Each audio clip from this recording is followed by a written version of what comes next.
ವಿದ್ಯಾರ್ಥಿಗಳೇ, ಈ ದಿವಸ 2024-25 SSLC ಮಾದರಿ ಪ್ರಶ್ನೆ ಪತ್ರಿಕೆ ಮೊದಲು 1 ಮತ್ತು 2 ಬಿಟ್ಟಿದ್ರು. ಈಗ 3 ತಗೊಂಡಿದ್ದಾರೆ. ಈ 3 ಪ್ರಶ್ನೆ ಪತ್ರಿಕೆ ಹೇಗಿದೆ ಅಂತಕ್ಕಂಥದ್ದನ್ನು ಇವತ್ತಿನ ವಿಡಿಯೋದಲ್ಲಿ ನೋಡೋಣ. ಏನು ಕೊಟ್ಟಿದ್ದಾನೆ? ಕೆಳಗಿನ ಪ್ರಶ್ನೆಗಳಿಗೆ ಅಥವಾ ಪೂರ್ಣ ಹೇಳಿಕೆಗಳಿಗೆ 4 ಪರ್ಯಾಯ ಉತ್ತರಗಳನ್ನು ನೀಡಲಾಗಿದೆ. ಅವುಗಳಲ್ಲಿ ಸೂಕ್ತವಾದ ಉತ್ತರವನ್ನು ಆರಿಸಿ ಅದರ ಕ್ರಮಾಕ್ಷರದೊಡನೆ ಪೂರ್ಣ ಉತ್ತರವನ್ನು ಬರೆಯಿರಿ ಅಂತಂದೇಳಿ ಕೊಟ್ಟಿದ್ದಾನೆ. ಮೊದಲನೇ ಕ್ವಶನ್ ಇರ್ತಕ್ಕಂಥದ್ದು 90ರ ಅವಿಭಾಜ್ಯ ಅಪವರ್ತನಗಳ ಗುಣಲಬ್ಧ ಅಂತ ಕೊಟ್ಟಿದ್ದಾನೆ. ಇಲ್ಲಿ 4 ಆಪ್ಷನ್ಗಳು ಇದ್ದಾವೆ. ಇಲ್ಲಿ 4 ಆಪ್ಷನನ್ನು ನಾವು ತಗೊಳ್ಳೋದಾದರೆ, ಮೊದಲನೇದಾಗಿ 90 ನಾವು ಡಿವೈಡ್ ಮಾಡಿದರೆ 2 45, ಹಾಗೆಯೇ ಇನ್ನೊಂದು 3 1 3 5 3 5, ಅಲ್ಲಿಗೆ 5 1, ನಮಗೆ ಸಿಗ್ತಕ್ಕಂಥದ್ದು 2 × 3 × 3 × 5. ಇದು ನಮಗೆ ಸರಿಯಾಗಿರ್ತಕ್ಕಂಥ ಉತ್ತರ ಆಗಿರ್ತಕ್ಕಂಥದ್ದು. ಹಾಗಾಗಿ ಸಿ ಅಂತಕ್ಕಂಥದ್ದು ಸರಿಯಾಗಿರ್ತಕ್ಕಂಥ ಉತ್ತರ ಆಗಿದೆ. ನೆಕ್ಸ್ಟ್ ಕ್ವಶನ್ ನೋಡೋಣ. ನೆಕ್ಸ್ಟ್ ಕ್ವಶನ್ ಏನಿದೆಯಪ್ಪ ಅಂತಂದು ಹೇಳಿದರೆ, a1x + b1y c1 = 0, a2x + b2y + c2 = 0 ರೇಖಾತ್ಮಕ ಸಮೀಕರಣಗಳ ಜೋಡಿಯನ್ನು ಪ್ರತಿನಿಧಿಸುವ ಸಮಾಂತರ ರೇಖೆಗಳು ಅಂತ ಕೊಟ್ಟಿದ್ದಾನೆ. ಸಮಾಂತರ ರೇಖೆಗಳಾಗಿತ್ತು ಅಂದರೆ ಅದಕ್ಕೆ ಯಾವುದೇ ರೀತಿಯಾಗಿರ್ತಕ್ಕಂಥ ಪರಿಹಾರ ಇರೋದಿಲ್ಲ. ಮೊದಲನೇದಿರ್ತಕ್ಕಂಥದ್ದು ಅನೇಕ ಪರಿಹಾರಗಳು, ಇದು ಐಕ್ಯಗೊಳ್ತಕ್ಕಂಥ ರೇಖೆಗಳು. ಮೂರನೇದಾಗಿರ್ತಕ್ಕಂಥ ಸಿ ಛೇದಿಸುವ ರೇಖೆಗಳಾಗಿರುತ್ತೆ, ಹಾಗೆಯೇ ಒಂದೇ ಪರಿಹಾರ ಇರುತ್ತೆ. ಲಾಸ್ಟ್ ಅಂತೂ ಇದು ನಮಗೆ ಅನ್ವಯಿಸೋದಿಲ್ಲ. ಆದರೆ ನಮಗೆ ಬೇಕಾಗಿರ್ತಕ್ಕಂಥ ಈ ಉತ್ತರಕ್ಕೆ a1/a2 = b1/b2 ≠ c1/c2 ಅಂತಕ್ಕಂಥದ್ದು ಸಮಾಂತರ ರೇಖೆಗಳಿಗೆ ಸರಿಯಾಗಿರ್ತಕ್ಕಂಥ ಉತ್ತರ. ನೆಕ್ಸ್ಟ್ ಕ್ವಶನ್ ನೋಡೋಣ. ಇಲ್ಲಿ p(x) ಎಂಬ ವರ್ಗ ಬಹುಪದೋಕ್ತಿಯ ನಕ್ಷೆಯು ಏನಿದೆ ನಮಗೆ ಕೊಟ್ಟಿರ್ತಕ್ಕಂಥದ್ರಲ್ಲಿ -1 0 -1 -5 0 -6 ಹಾಗೂ 2, 0 ನಿರ್ದೇಶಾಂಕ ಬಿಂದುಗಳ ಮೂಲಕ ಹಾದು ಹೋದರೆ ಈ ವರ್ಗ ಬಹುಪದೋಕ್ತಿಯ ಶೂನ್ಯತೆಗಳು ಅಂತ ಕೊಟ್ಟಿದ್ದಾನೆ. ಇಲ್ಲಿ ವರ್ಗ ಬಹುಪದೋಕ್ತಿ ಅಂದ ತಕ್ಷಣವೇ ನಮಗೆ ax² + bx + c ಈ ರೂಪದಲ್ಲಿ ಇರ್ತಕ್ಕಂಥದ್ದು. ಹಾಗಾಗಿ ನಮಗಿಲ್ಲಿ x ಮಾತ್ರ ಬೇಕಿರ್ತಕ್ಕಂಥದ್ದು, y ಬೆಲೆ ಇರೋದಿಲ್ಲ. ನಾವು ರೇಖಾತ್ಮಕ ಸಮೀಕರಣಗಳಲ್ಲಿ 2 ಚರಾಕ್ಷರಗಳು ಇರ್ತಕ್ಕಂಥದ್ದನ್ನು ತಗೊಳ್ತೀವಿ, ಆದರೆ ಇಲ್ಲಿ ಮಾತ್ರ ಒಂದೇ ಚರಾಕ್ಷರ ಇರ್ತಕ್ಕಂಥದ್ದು. ಹಾಗಾಗಿ ನಮಗೆ ಬರ್ತಕ್ಕಂಥದ್ರಲ್ಲಿ ನಮಗೆ ಈ ವರ್ಗ ಬಹುಪದೋಕ್ತಿಯನ್ನು ತಗೊಂಡ್ರೆ -3 -6 ಬರಲ್ಲ. ಇಲ್ಲಿ ನಾವು ನೇರವಾಗಿ ತಗೊಳ್ಳೋದಾದರೆ, ಇದು ಒಂದು ನಮ್ಮ ನಕ್ಷೆ ಅಂತ ಇಟ್ಕೊಳ್ಳೋದಾದರೆ, ಇದರಲ್ಲಿ ನಮಗೆ 0 ಮತ್ತು -3 ಅಂತ ಇದೆ. 0 ಮತ್ತು -3 ಬರೋದಿಲ್ಲ, ಯಾಕೆಂದರೆ 0 ಇರ್ತಕ್ಕಂಥದ್ದು ಇಲ್ಲೇ ಇಲ್ಲ. ಇಲ್ಲಿ 0 ಆಯಿತು ಅಂತಂದೇಳಿ ಇದಷ್ಟು 0 ಆಗುತ್ತೆ. ಹಾಗೆಯೇ -3 -6 ಅಂತ ತಗೊಂಡ್ರೆ 6 3 18 ಆಗುತ್ತೆ. ಇಲ್ಲಿ ನಮಗೆ ಬೆಲೆ ಇಲ್ಲ. 5 1 5 ಇದೆ, ಮತ್ತು ಲಾಸ್ಟ್ ಅಂತೂ -3 ಮತ್ತು ಈ 2 ಇರ್ತಕ್ಕಂಥದ್ದು. ಈ ವರ್ಗ ಬಹುಪದೋಕ್ತಿಯನ್ನು ತಗೊಳ್ಳೋದಾದರೆ ನಮಗೆ ಈ ರೀತಿಯಾಗಿರ್ತಕ್ಕಂಥ ವರ್ಗ ಬಹುಪದೋಕ್ತಿ ಸಿಗುತ್ತೆ.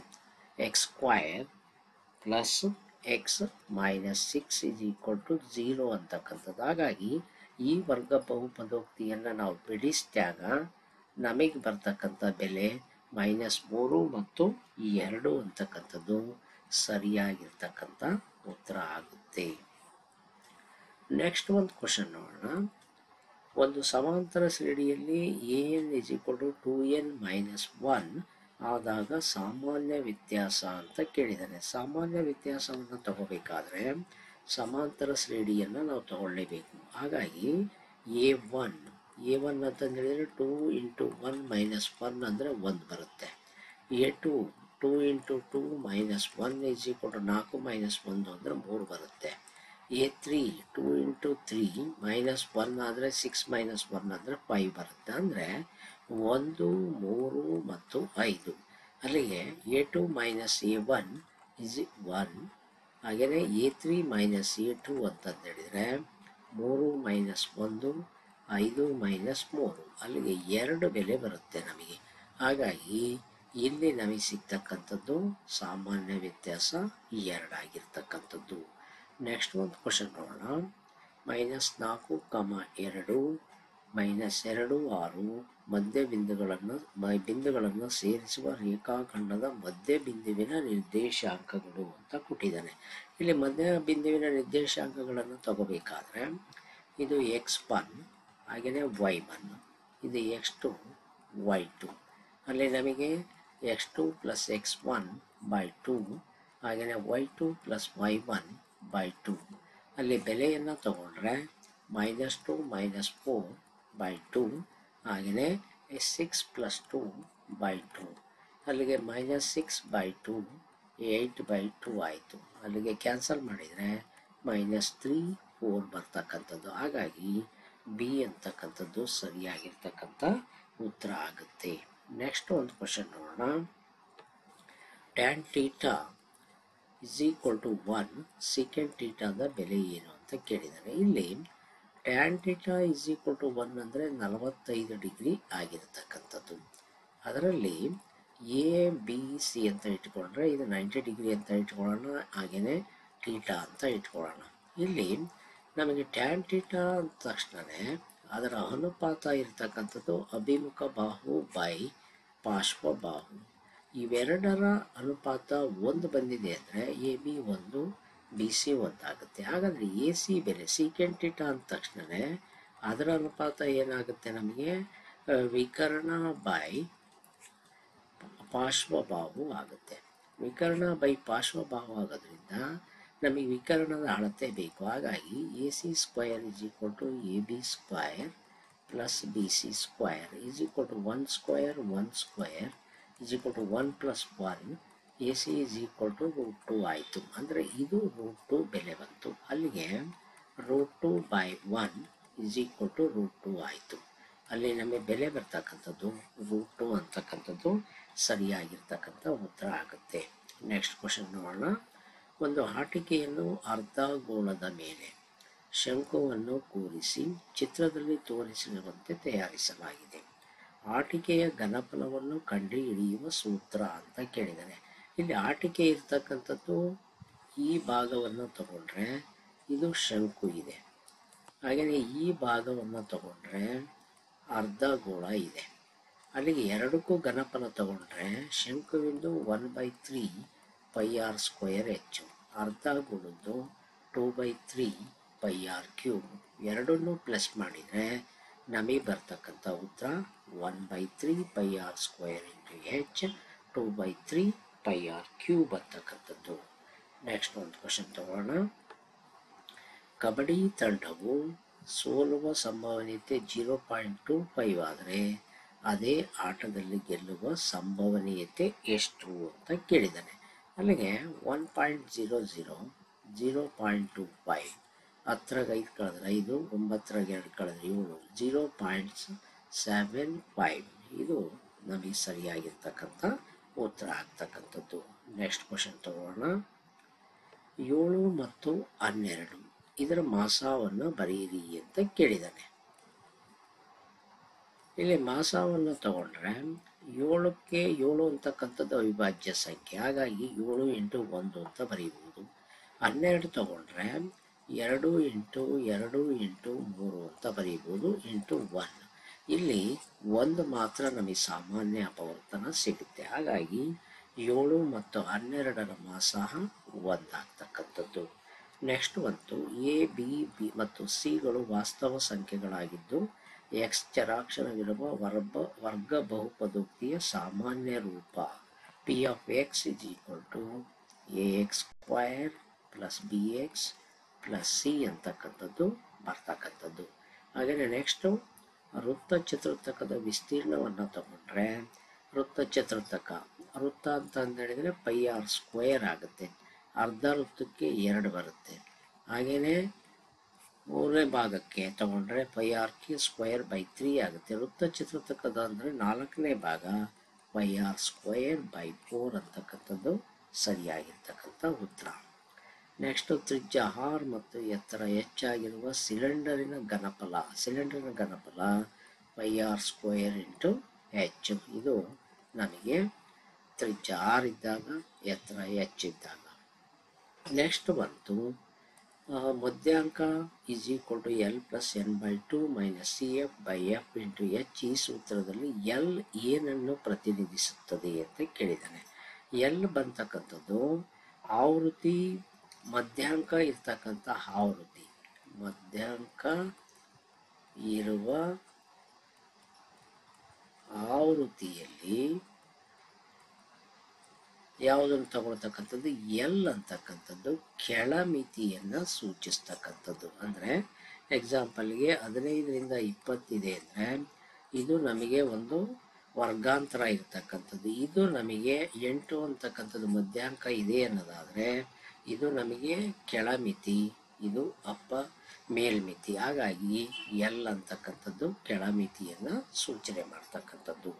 ನೆಕ್ಸ್ಟ್ ಬಂತು ABC ತ್ರಿಭುಜದಲ್ಲಿ DE parallel to BC, AD = 1.5, BD = 3, AE = 1. EC ಬೆಲೆಯನ್ನು ಕಂಡು ಹಿಡಿಯಿರಿ ಅಂತ ಕೇಳಿದರೆ ತ್ರಿಭುಜ ABCಯಲ್ಲಿ DE ಪ್ಯಾರಲಲ್ ಟು BC, ಹಾಗೆಯೇ AD/BD = AE by EC. ಇದು ನಮ್ಮದು ಥೇಲ್ಸನ ಪ್ರಮೇಯಕ್ಕೆ ಬರ್ತಕ್ಕಂಥದ್ದು. ಇಲ್ಲಿ ಥೇಲ್ಸನ ಪ್ರಮೇಯವನ್ನು ತಗೊಂಡಾಗ AD 1.5/3 1/EC. ಅಲ್ಲಿಗೆ ನಮಗೆ 1.5 1ಲೇ 1.5 2ಲೇ ಹೋಗುತ್ತೆ. ಅಲ್ಲಿಗೆ ನಾವು ಕ್ರಾಸ್ ಮಲ್ಟಿಪ್ಲಿಕೇಶನ್ ಮಾಡಿದರೆ EC × 1 EC, 2 × 1 2. ಅಂದರೆ ECಯ ಬೆಲೆ ನಮಗೆ ಸಿಗ್ತಕ್ಕಂಥದ್ದು 2 ಸೆಂಟಿಮೀಟರ್ ಆಗ್ತಕ್ಕಂಥದ್ದು. ನೆಕ್ಸ್ಟ್ ಕ್ವಶನ್ ತಗೊಳ್ಳೋಣ.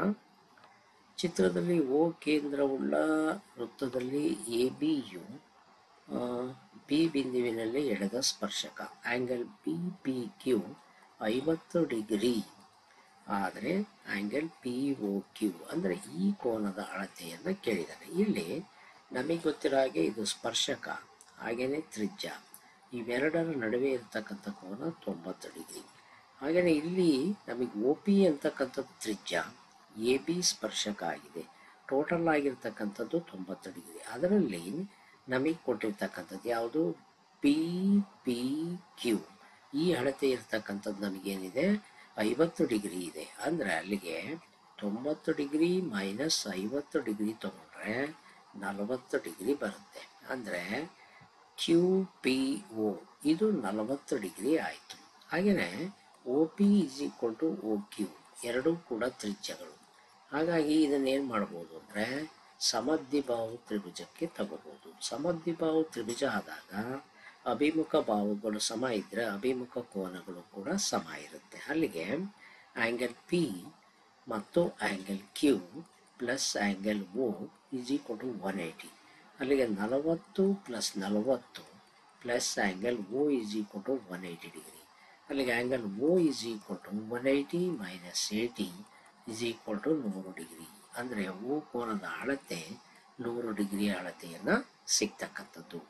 ನೆಕ್ಸ್ಟ್ ಒಂದು ವರ್ಗಾಂತರದ 10ರಿಂದ 25ರ ಮಧ್ಯ ಬಿಂದುವನ್ನು ಬರೆಯಿರಿ ಅಂತ ಕೇಳಿದ್ದಾನೆ. ಅಂದರೆ ಮೇಲ್ಮಿತಿ ಪ್ಲಸ್ ಕೆಳಮಿತಿ /2 = 25 + 10 /2 35/2.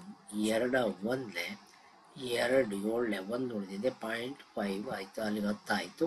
17.5 ಅಂತಕ್ಕಂಥದ್ದು ನಮಗೆ ಮಧ್ಯ ಬಿಂದು ಆಗ್ತಕ್ಕಂಥದ್ದು.